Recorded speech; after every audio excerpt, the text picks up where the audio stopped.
അസ്സലാമു അലൈക്കും വറഹ്മത്തുള്ളാഹി വബറകാതുഹു. ബിസ്മില്ലാ അൽഹംദുലില്ലാഹി റബ്ബിൽ ആലമീൻ അസ്സലാത്തു വസ്സലാമു അലാ റസൂലില്ലാ വഅലാ ആലിഹി വസഹ്ബിഹി അജ്മഈൻ അമ്മാ ബഅദ്.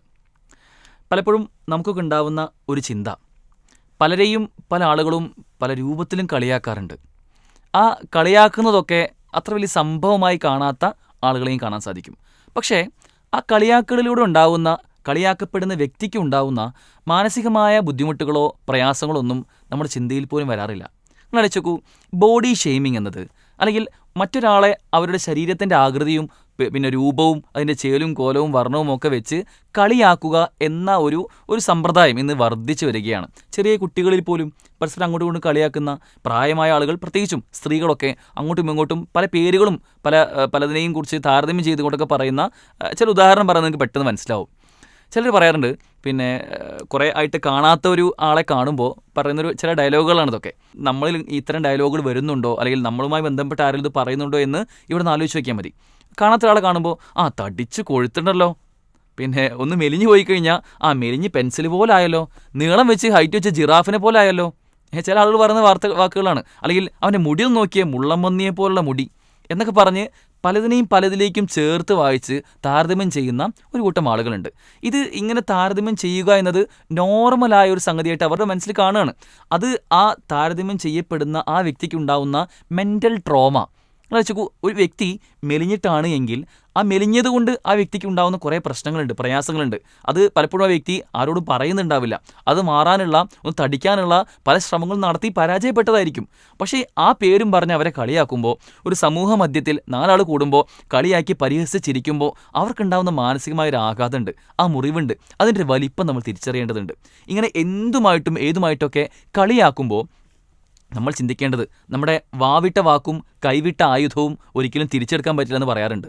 പക്ഷേ കൈവിട്ട ആയുധം ഉണ്ടല്ലോ, നമ്മൾ ആ ആയുധം കൊണ്ട് ഉണ്ടാക്കുന്ന മുറിവ്, ആ മുറിവിന് കുറഞ്ഞ ആയുസ്സേ ഉള്ളൂ.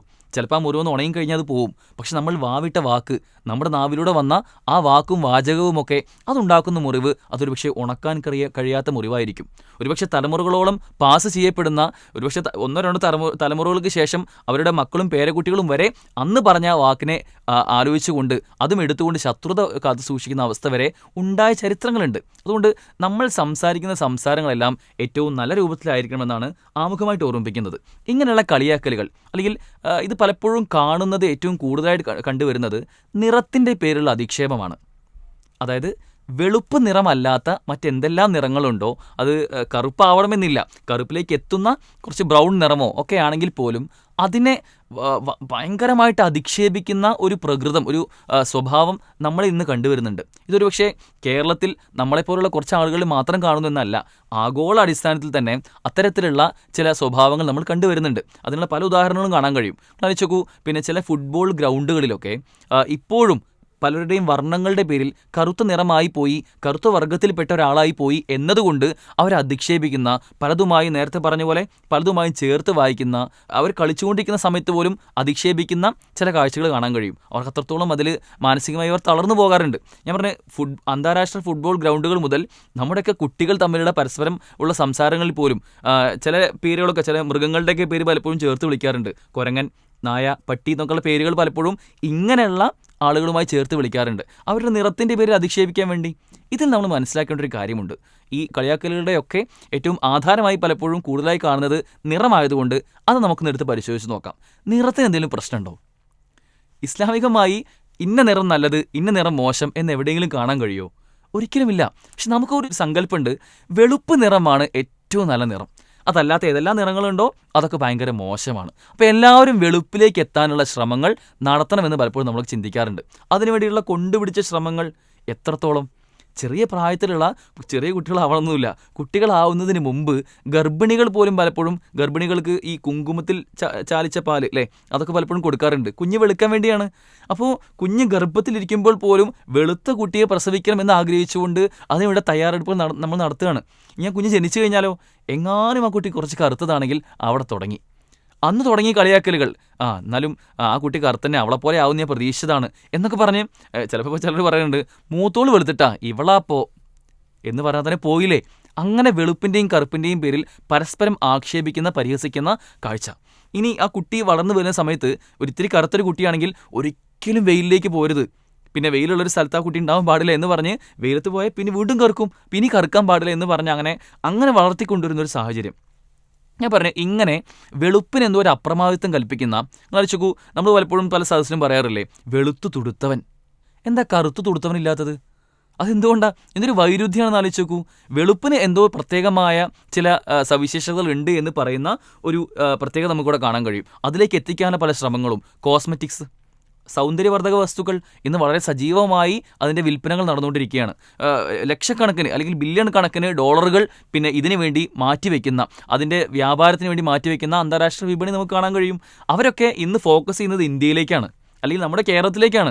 കാരണം ഇന്ത്യയിലാണ് കുറച്ചൊരു ഇരുനിറമുള്ള ആളുകളുള്ളത് അല്ലേ. ഭയങ്കര വെളുത്തവരും അല്ല യൂറോപ്യൻസിനെ പോലെ, എന്നാൽ ആഫ്രിക്കൻസിനെ പോലെ ഭയങ്കരമായി കറുത്തവരുമല്ല. ഇതിനിടയിലുള്ള ആളുകളായതുകൊണ്ട് തന്നെ നമുക്ക് വെളുപ്പിലേക്കുള്ള ഒരു ടെൻഡൻസി, ഒരു തോന്നൽ, അങ്ങനെ ആവാനുള്ളൊരു തോന്നൽ, നമുക്ക് പ്രേരണ വളരെ കൂടുതലാണ്. അതുകൊണ്ട് സൗന്ദര്യവർദ്ധക വസ്തുക്കൾ, ഇപ്പോൾ ലിപ്സ്റ്റിക്ക് വെച്ചു, ചെറിയ കുട്ടികൾ പോലും ലിപ്സ്റ്റിക്ക് ഉപയോഗിക്കുകയാണ്. LP ക്ലാസ്സിലെ കുട്ടികൾ ലിപ്സ്റ്റിക്ക് ഉപയോഗിച്ചുകൊണ്ട് ആ ലിപ്സ്റ്റിക്ക് ഇങ്ങനെ പിന്നെ ഓരോ സമയവും, എത്രത്തോളം ഒരു ടീച്ചർ പറഞ്ഞ അനുഭവം, ആ ടീച്ചർ ക്ലാസ്സിൽ ബോർഡിൽ ഒരു കാര്യം എഴുതാൻ വേണ്ടി പോയി. ബോർഡിൽ എഴുതാൻ പോയപ്പോൾ കുട്ടികൾ അവിടെ താഴെ തല ഇങ്ങനെ താഴ്ത്തി ലിപ്സ്റ്റിക്ക് ഇടുകയാണ്. ടീച്ചർ ഇത് കണ്ടില്ല. ടീച്ചർ നോക്കിയപ്പോൾ കുട്ടികൾ പെട്ടെന്ന് ചുണ്ടൊക്കെ ചുവന്ന് നിൽക്കുന്ന ഒരു കാഴ്ചയാണ് കണ്ടത്. അപ്പോൾ ടീച്ചർ പെട്ടെന്ന് ഞെട്ടി, എങ്ങനെ പെട്ടെന്ന് ഈ ചുവപ്പ് വന്നത്? വീണ്ടും ടീച്ചർ കണ്ട് തിരിഞ്ഞപ്പോൾ വീണ്ടും ഈ കുട്ടികൾ തല താഴ്ത്തി ലിപ്സ്റ്റിക്ക് ഇടുകയാണ്. അതായത് ലിപ്സ്റ്റിക്ക് ടീച്ചർ ഒന്നങ്ങോട്ട് തിരിയുന്ന ആ ഒരു മിനിറ്റോ 2 മിനിറ്റോ സമയത്തിനിടയിൽ പോലും തൻ്റെ ലിപ്സ്റ്റിക്ക് പോകുമോ എന്ന പേടിയാണ് ആ ചെറിയ കുട്ടികൾക്ക് വരെ ഉള്ളത്. LP ക്ലാസ്സിലെ അവസ്ഥയാണ് പറഞ്ഞത്. ഇങ്ങനെ സൗന്ദര്യത്തെ ബാക്കിയുള്ളവരുടെ മുമ്പിൽ പ്രകടിപ്പിക്കാൻ എന്തും ചെയ്യുന്ന, അതിന് വേണ്ടിയിട്ട് ഈ പറഞ്ഞ സൗന്ദര്യവർദ്ധക വസ്തുക്കളൊക്കെ ഭയങ്കരമായി അതിനോട്, അത് ഉമ്മമാരിൽ തുടങ്ങി കുട്ടികൾ ഏറ്റെടുക്കുന്ന ഒരു അവസ്ഥ ഇന്ന് പലപ്പോഴും കാണാറുണ്ട്. യഥാർത്ഥത്തിൽ നമ്മൾ മനസ്സിലാക്കേണ്ടത്, ഇസ്ലാം ഇവിടെ പ്രതിനിധാനം ചെയ്യുന്നത് കറുപ്പാവട്ടെ വെളുപ്പാവട്ടെ, അതിന് അള്ളാഹുവിന് മുമ്പിൽ നിങ്ങൾക്ക് യാതൊരു സ്ഥാനവുമില്ല. കറുത്തവന് വെളുത്തവനേക്കാളോ വെളുത്തവന് കറുത്തവനേക്കാളോ യാതൊരു ശ്രേഷ്ഠതയുമില്ല. മറിച്ച് അവർക്ക് അള്ളാഹുവിനടുക്കുള്ള സ്ഥാനം തീരുമാനിക്കുന്നത് അവരുടെ മനസ്സിലുള്ള തഖ്വ എത്രത്തോളമാണ് എന്നതിനെ അടിസ്ഥാനമാക്കിയിട്ടായിരിക്കും എന്ന് റസൂൽ സല്ലല്ലാഹു അലൈഹി വസല്ലം ഹജ്ജത്തുൽ വിദായിൽ പറയുന്ന ഒരു വാക്യം നമ്മൾ കേട്ടിട്ടുണ്ടാവും. അത്തരത്തിൽ അള്ളാഹുവിൻ്റെ അടുക്കൽ നമുക്ക് സ്ഥാനമുള്ളത് നമ്മുടെ നിറത്തിൻ്റെയോ വർണ്ണത്തിൻ്റെയോ നമ്മുടെ ശരീര പ്രകൃതിയുടെയോ ഇതിലുള്ള ഏറ്റക്കുറച്ചിലുകളുടെയോ നിമ്നോന്നതകളുടെയോ ഒന്നും പേരിലല്ല. മറിച്ച് അള്ളാഹുവിൻ്റെ അടുക്കൽ സ്ഥാനമുണ്ടാവുക തഖ്വയുടെ അടിസ്ഥാനത്തിലാണ് എന്ന ബോധ്യം നമുക്കുണ്ടാവണം. ആ പേരിൽ നമ്മൾ ഒരിക്കലും കളിയാക്കുന്ന ഒരവസ്ഥ ഉണ്ടാവാൻ പാടില്ല. ഇസ്ലാമിക ചരിത്രത്തിൽ തന്നെ ഒരുപാട് ഉദാഹരണങ്ങൾ കാണാൻ കഴിയും. ചോദിച്ചു, ബിലാൽ റളിയല്ലാഹു അൻഹു, നമ്മൾ ബിലാൽ എന്നുള്ള പേര് കേൾക്കുമ്പോൾ നമുക്ക് മനസ്സിലെന്താ വരുന്നത്? ഒരു കറുത്ത വംശജനായ അടിമവർഗത്തിൽപ്പെട്ട ഒരു വ്യക്തി അല്ലേ. അദ്ദേഹം പിന്നീട് ഇസ്ലാമിൻ്റെ ഏറ്റവും ഉന്നതിയിലേക്ക് എത്താൻ സാധിക്കണമെങ്കിൽ അദ്ദേഹത്തിൻ്റെ നിറം അദ്ദേഹത്തിൻ്റെ ഒരു പ്രശ്നമായിരുന്നോ? ആലോചിച്ച് നിങ്ങൾ. അദ്ദേഹത്തിനെ തൻ്റെ ജീവിതത്തിൽ ഒരുപാട് അനുഭവിക്കാത്തത്ര, പിന്നെ മറ്റൊരു വ്യക്തിയും അനുഭവിക്കാത്ത അത്ര വലിയ ക്രൂരതകൾ അദ്ദേഹത്തിന് നേരിടേണ്ടി വന്നിട്ടുണ്ട്. എന്തിൻ്റെ പേരിൽ? ഇസ്ലാം സ്വീകരിച്ചതിൻ്റെ പേരിൽ. ശേഷം അങ്ങനെയൊക്കെ മുന്നോട്ട് പോയിട്ടും ഇസ്ലാമിനെ നെഞ്ചേറ്റിയ വ്യക്തി, അത് ജീവിതത്തിൽ പ്രതിനിധാനം ചെയ്ത വ്യക്തി, ആ വ്യക്തിക്ക് പിന്നീട് അള്ളാഹുവിൻ്റെ റസൂൽ കൊടുത്ത സ്ഥാനം എന്താണ് സഹോദരങ്ങളെ? അള്ളാഹുവിൻ്റെ റസൂലിൻ്റെ ചുമലിൽ കയറിക്കൊണ്ട് ബാങ്ക് വിളിക്കാനുള്ള ഒരു അവസരം കൊടുത്തുവെങ്കിൽ കറുത്തവന് യാതൊരു പ്രശ്നവുമില്ല, കറുപ്പൊരു പ്രശ്നമേ അല്ല എന്നല്ലേ അവിടെ കാണിച്ചു തരുന്നത്. നിങ്ങൾ ചോദിക്കൂ, ഇപ്പോഴും മസ്ജിദുൽ ഹറമിലൊക്കെ പോയി കഴിഞ്ഞാൽ അവിടെ വിവിധ രാജ്യങ്ങളിൽ നിന്നുള്ള ആളുകൾ വരും. എല്ലാവരും പിന്നെ ഇമാം കൊണ്ട് കൈ കെട്ടിയിട്ടേ, കൈ കെട്ടാൻ പോകുമ്പോൾ ഇമാമർ പറയുന്നൊരു വാക്യമുണ്ട് അല്ലേ, നമസ്കാരത്തിന് തൊട്ട് മുമ്പായിട്ട് ഇസ്തവൂ എന്ന് പറയും. നിങ്ങൾ സ്വഫുകൾ എല്ലാം ചേർന്ന് നിൽക്കുക എന്ന് പറയും. അപ്പോൾ വെളുത്ത ആളുകൾ മാത്രം ഒരിടത്തും കറുത്ത ആളുകൾ വേറെ എവിടെയെങ്കിലും പറയുന്നത് കേട്ടിട്ടുണ്ടോ നിങ്ങൾ? ഹജ്ജിന് പോകുമ്പോൾ ഇത്തരത്തിലുള്ള കാഴ്ചകൾ, വളരെ മനോഹരമായ കാഴ്ചകൾ കാണാൻ കഴിയും. അത്തരത്തിലുള്ള ഹജ്ജിന് ഉംറയ്ക്കൊക്കെ പോയ ആളുകൾക്ക് അറിയാം, അവിടെയുള്ള പിന്നെ വിവിധ രാജ്യങ്ങളിൽ നിന്നുള്ള ആളുകൾ എല്ലാവരും ഒന്നിച്ചാണ് അവിടെ. അതിൽ വേറൊരു പോയിന്റ് കൂടി ഉണ്ട്. അതായത് പിന്നെ ഹാജറ ബീവി അലൈഹിസ്സലാം അവർ ഓടിയ ആ ഓട്ടം ഉണ്ടല്ലോ, സഫ മർവ കുന്നുകൾക്കിടയിൽ ഓടിയ ഓട്ടം, ആ ഓട്ടത്തിനെ ഇന്ന് നമ്മൾ വീണ്ടും അതേപോലത്തുള്ള ഓട്ടം, ആ സംഭവത്തെ ഓർക്കാൻ വേണ്ടിയാണ് വീണ്ടും നമ്മളും ഉംറയുടെയും ഹജ്ജിൻ്റെക്കിടയിൽ നമ്മൾ അവിടെ സഫ മർവയുടെ ഇടയിൽ സഅയ് നടത്തുന്നത്. ആ ഹാജറ ബീവി അലൈഹിസ്സലാം അവർ ഒരു കറുത്ത വംശത്തിൽപ്പെട്ട ആളായിരുന്നു. ആ ഹാജറ ബീവിയെ ഓർത്തുകൊണ്ട് ഇന്ന് കറുത്തവരും വെളുത്തവരും യൂറോപ്യന്മാരും എല്ലാം അവിടെ ഓടുകയാണ്. ആലോചിച്ച് നിങ്ങൾ. ഇസ്ലാം ഇവിടെ ഒരു സമഭാവനയുടെ കാഴ്ചപ്പാടാണ് മുന്നോട്ട് വെക്കുന്നത് നമ്മൾ തിരിച്ചറിയേണ്ടതുണ്ട്. ഇനി ബിലാൽ റളിയല്ലാഹു അൻഹു മാത്രമല്ല, ഒരിക്കൽ ഇബ്നു മസ്ഊദ് റളിയല്ലാഹു അൻഹു അദ്ദേഹത്തിൻ്റെ കാലിൽ ചെറിയൊരു പ്രയാസം ഉണ്ടായിരുന്നു. അതായത് അദ്ദേഹത്തിൻ്റെ ഒരു കാല് വളരെ നേർത്തതായിരുന്നു. അപ്പോൾ അദ്ദേഹം ഒരിക്കൽ പിന്നെ റസൂൽ പറഞ്ഞപ്പോൾ ഒരു അറാക്കിൻ്റെ കൊള്ളി പൊട്ടിക്കാൻ വേണ്ടി അദ്ദേഹം മരത്തിലേക്ക് കയറുകയാണ്. അപ്പോൾ അങ്ങനെ മരത്തിൻ്റെ മുകളിൽ കയറി പൊട്ടിക്കുന്ന സമയത്ത് ഒരു കാറ്റടിച്ചപ്പോൾ അദ്ദേഹത്തിൻ്റെ കാല് മറച്ചിരുന്ന ആ തുണി ഒന്നങ്ങോട്ട് നീങ്ങിപ്പോയി. ആ കാല് കാണുന്ന രൂപത്തിലേക്ക് തുണി നീങ്ങിപ്പോയി. അപ്പോൾ അവിടെ കൂടിയിരുന്ന സ്വഹാബിമാരിൽ കുറച്ച് പേര്, അദ്ദേഹത്തിൻ്റെ ഒരു കാല് നോർമൽ കാലും മറ്റേ കാലിന് കുറച്ചൊരു ന്യൂനത ഉള്ള കാലുമായിരുന്നു. അപ്പോൾ അത് കണ്ടപ്പോൾ സ്വഹാബിമാർ അവിടെ ഇരുന്ന് കുറച്ച് പേര് ചിരിച്ചു. റസൂൽ സല്ലല്ലാഹു അലൈഹി വസല്ലം ഇത് കണ്ടു ഈ കാഴ്ച. റസൂൽ അവിടെ വന്ന് അവരോട് പറയുന്ന ചില ഗൗരവമേറിയ വാക്കുകളുണ്ട്. റസൂൽ സല്ലല്ലാഹു അലൈഹി വസല്ലം അവിടെ അവർക്ക് തിരുത്തി കൊടുക്കുകയാണ്.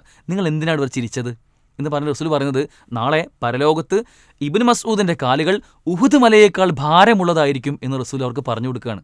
ആലോചിക്കുക നിങ്ങൾ, എന്തെങ്കിലും ന്യൂനത ശരീരത്തിനുണ്ടെങ്കിൽ നമ്മുടെ ആകാരത്തിനോ നമ്മുടെ ശരീരത്തിനോ ഉണ്ട് എങ്കിൽ അതൊരു പ്രശ്നമല്ല, മറിച്ച് നാളെ പരലോകത്ത് അവർ എങ്ങനെയായിരിക്കും എന്നതാണ് അവിടെ പ്രധാനമെന്ന് റസൂൽ സല്ലല്ലാഹു അലൈഹി വസല്ലം പഠിപ്പിച്ചു കൊടുക്കുകയാണ്. ഇങ്ങനെയുള്ള ഒരുപാട് ആളുകൾ, ഇപ്പോൾ ജുലൈബി റളിയല്ലാഹു അൻഹു ചരിത്രം നമുക്കറിയാം. അദ്ദേഹം ഒരു കറുത്ത വംശജനായ വ്യക്തിയായിരുന്നു.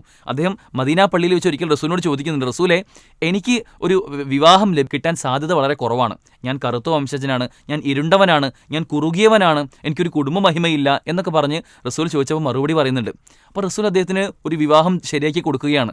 അന്ന് മദീനയിലുള്ള ഏറ്റവും ഉന്നത കുലജാതിയിൽപ്പെട്ട ഒരു പെൺകുട്ടിയെ റസൂൽ അദ്ദേഹത്തിന് ചേർത്ത് കൊടുക്കുകയാണ്. അങ്ങനെ അവരുടെ വിവാഹ ജീവിതം മുന്നോട്ട് പോയി. കുറച്ച് നാൾ കഴിയുമ്പോൾ ഒരു യുദ്ധം വരികയാണ് ഇസ്ലാമിൽ. എന്നുവെച്ചുകൊണ്ട് ആ യുദ്ധത്തിൽ ഒരുപാട് ആളുകൾ മരണപ്പെടുന്നുണ്ട്. റസൂൽ ആ യുദ്ധം കഴിഞ്ഞ് തിരിച്ചു വരുമ്പോൾ സ്വഹാബിമാരോട് ചോദിക്കുന്നുണ്ട്, ഈ യുദ്ധത്തിൽ ആരെങ്കിലും ഇനി തിരിച്ചു വരാൻ ബാക്കിയുണ്ടോ നമ്മുടെ കൂട്ടത്തിൽ പോയാൽ എന്ന് ചോദിച്ചപ്പോൾ, ഇല്ല റസൂലെ, എല്ലാവരും മടങ്ങി വന്നിട്ടെന്ന് പറയാണ്. അപ്പോൾ റസൂൽ വീണ്ടും അവരോട് ചോദിച്ചു, യുദ്ധത്തിൽ ആരെങ്കിലും വരാനുണ്ടോ, എനിക്കൊരു സംശയമുണ്ട് എന്ന് പറഞ്ഞു. അങ്ങനെ ആ യുദ്ധഭൂമിയിൽ പോയി പരിശോധിച്ചപ്പോൾ ഒരുപാട് ശത്രുക്കളുടെ കൂട്ടത്തിൽ ഈ ജുലൈബി റളിയല്ലാഹു അൻഹു എന്ന ആ കുറുകിയ കറുത്ത ഇരുണ്ട ആ വ്യക്തി, അദ്ദേഹം അവിടെ ആ ശത്രുക്കൾക്കിടയിൽ കുത്തേറ്റ് അവിടെ മരണപ്പെട്ട് കിടക്കുന്ന കാഴ്ചയാണ് കണ്ടത്. ആലോചിക്കുക, ഇസ്ലാമിക ചരിത്രത്തിൽ റസൂൽ സല്ലല്ലാഹു അലൈഹി വസല്ലം എന്നതിന് ശേഷം ചെയ്തൊരു പ്രവൃത്തിയുണ്ട്. ആ ജുലൈബി റളിയല്ലാഹു അൻഹുവിനെ റസൂൽ അവിടെ കണ്ട കാഴ്ച, റസൂൽ അവിടെ കരഞ്ഞ്, റസൂലിന് ഒരിക്കലും സഹിക്കാൻ പറ്റാത്തൊരു കാഴ്ചയായിരുന്നത്. ആ ജുലൈബിബിനെ റസൂൽ തൻ്റെ 2 കൈകൊണ്ടും എടുത്തുകൊണ്ട് ഒരുപാട് സമയം നിൽക്കുകയാണ്. ശേഷം പറഞ്ഞു സ്വഹാബിമാരോട്, ഇവിടെ ഒരു ഖബർ കുത്താൻ. ആ യുദ്ധഭൂമിയിൽ തന്നെ ഖബർ കുത്താനും ആ ഖബർ കുത്തി കഴിയുന്നത് വരെ റസൂൽ തൻ്റെ 2 കൈകളിലും ജുലൈബിബിൻ്റെ മയ്യത്തിനൊക്കെ പിടിച്ചുകൊണ്ട് നിൽക്കുകയാണ്. ഇത് കണ്ടപ്പോൾ സ്വഹാബിമാർ ഒരുപാട് പേര് അസൂയോടെ പറയുന്നുണ്ട്, ഞങ്ങളും എങ്ങനെയെങ്കിലും ജുലൈബിബിനെ പോലെ ആയിരുന്നെങ്കിൽ. ഞങ്ങൾക്ക് മറ്റൊന്നും ഈ ഭൂമിയിൽ കിട്ടിയതൊന്നുമല്ല ശ്രേഷ്ഠത, മറിച്ച് റസൂലിൻ്റെ കൈകളിൽ ഇങ്ങനെ കുറേ നേരം കടക്കാൻ കഴിഞ്ഞു എന്നത്, മരണശേഷം കഴിഞ്ഞു എന്നത്, അത് ജുലൈബിബിൻ അള്ളാഹു നൽകുന്ന സ്ഥാനത്തിൻ്റെ ഭാഗമാണെന്ന് ചിന്തിച്ചുകൊണ്ട് ഞങ്ങൾക്കും അതിന് കഴിഞ്ഞെങ്കിൽ എന്ന് സ്വഹാബിമാർ ചിന്തിച്ചൊരു ചരിത്രം നമുക്ക് കാണാൻ കഴിയും. ഞാൻ പറഞ്ഞ ഇങ്ങനെയുള്ള കറുത്ത വംശജരായ അടിമകളായ എത്രത്തോളം മോശമെന്ന് സമൂഹം ചിത്രീകരിക്കുന്ന ആളുകൾ പോലും ഇസ്ലാമിൽ സമഭാവനയുടെ കാഴ്ചപ്പാട് മുന്നോട്ട് വയ്ക്കുന്ന ഇസ്ലാമിൽ അവർക്ക് വലിയ സ്ഥാനമാനങ്ങളുണ്ട് എന്നതൊരു യാഥാർത്ഥ്യമാണ്. അങ്ങനെ തിരിച്ചറിഞ്ഞുകൊണ്ട് വെളുപ്പിന് യാതൊരു പ്രത്യേകതയുമില്ല, കറുപ്പിന് യാതൊരു ന്യൂനതയുമില്ല എന്ന് ചിന്തിച്ചുകൊണ്ട് നമ്മൾ വെളുത്തവരാണെങ്കിൽ, ഒരുപക്ഷെ നമുക്ക് വെളുപ്പ് നിറമാണെങ്കിൽ അത് അള്ളാഹു നമുക്ക് നൽകിയ എന്തോ ഒരു മേന്മയൊന്നുമല്ല. ഇനി കറുത്തവരാണെങ്കിൽ അത് അള്ളാഹു നൽകിയൊരു ന്യൂനതയുമല്ല, മറിച്ച് ഈ ഭൂമി എന്നത് അത് ചില പരീക്ഷണങ്ങൾക്ക് വിധേയമാണ്. ചില വ്യവസ്ഥകൾ അള്ളാഹുവോട് നിശ്ചയിച്ചിട്ടുണ്ട്. ആ വ്യവസ്ഥ നമുക്ക് വെളുപ്പാണെങ്കിൽ ആ വെളുപ്പിൽ ഭയങ്കര അഹങ്കാരം കാണിച്ചുകൊണ്ട് മുന്നോട്ട് പോകാനുള്ളതല്ല. നിങ്ങൾ അടിച്ചോക്കൂ, ഒരു ആക്സിഡൻറ്റ് വന്നു കഴിഞ്ഞാൽ, മുഖത്ത് എന്തെങ്കിലും ഒരു ചെറിയ മുറിവ് വന്നു കഴിഞ്ഞാൽ ചിലപ്പോൾ പ്ലാസ്റ്റിക് സർജറി ഒക്കെ ചെയ്യേണ്ടി വരും. അപ്പോൾ ഈ രൂപത്തിൽ ചിരിച്ചുകൊണ്ടിരിക്കാൻ നമുക്ക് ഒന്ന് ചിരിക്കാൻ പോലും കഴിയാത്ത രൂപത്തിൽ ഈ മുഖം വികൃതമായി മാറും. അല്ലെങ്കിൽ ഒന്നൊരു ആക്സിഡൻറ്റ് മുഖത്തേക്ക് തട്ടിക്കഴിഞ്ഞാലേ, ഒന്ന് തീപ്പൊള്ളലേറ്റ് കഴിഞ്ഞാലേ ഈ മുഖം ഇതുപോലെ ആയിരിക്കില്ല. അപ്പോൾ നമ്മൾ എത്ര തന്നെ തേച്ച് മിന്നിക്ക് വെളുപ്പിക്കാൻ നോക്കുന്ന ശരീരമാണെങ്കിലും അതിനൊന്നും യാതൊരു സ്ഥാനവുമില്ല, എല്ലാം നൈമിഷികമാണ് എന്ന് തിരിച്ചറിഞ്ഞുകൊണ്ട് നാളെ പാരത്രികമായ ജീവിതത്തിൽ, നാളെ അള്ളാഹുവിൻ്റെ കോടതിയിലെ പരലോകത്ത് വിചാരണ ചെയ്യപ്പെടുമ്പോൾ അവിടെ കറുത്തിരുണ്ട മുഖമുള്ള ഒരു കൂട്ടം ആളുകളെ കാണാൻ കഴിയും. അവരിൽ നമ്മൾ ഇല്ല എന്ന് ഉറപ്പുവരുത്തുക. ഈ ഭൂമിയിൽ മുഖം ഇത്തിരി കറുത്തു പോയാലും അല്ലെങ്കിൽ ശരീരത്തെ നിറം ഇത്തിരി കറുത്തിരുണ്ടു പോയാലും നാളെ പരലോകത്ത് നമ്മുടെ മുഖം കറുക്കാത്ത ആളുകളുടെ കൂട്ടത്തിൽ അവിടെ പ്രസന്നമായി പ്രശോഭിച്ചുകൊണ്ട് ലോഹികത്ത് മുസ്തബിഷിറ ചിരിക്കുന്ന മുഖത്തോടു കൂടി നമുക്ക് പരലോകത്ത് മാറാൻ നമുക്ക് സാധിക്കേണ്ടതുണ്ട്. അത്തരം ആളുകളുടെ കൂട്ടത്തിൽ അള്ളാഹു നമ്മെ ഏവരെയും ഉൾപ്പെടുത്തി അനുഗ്രഹിക്കുമാറാകട്ടെ. വാഹിർ ദവാന അൽഹംദുലില്ലാഹി റബ്ബിൽ ആലമീൻ. അസ്സലാമു അലൈക്കും വറഹ്മത്തുള്ളാഹി വബറകാതുഹു.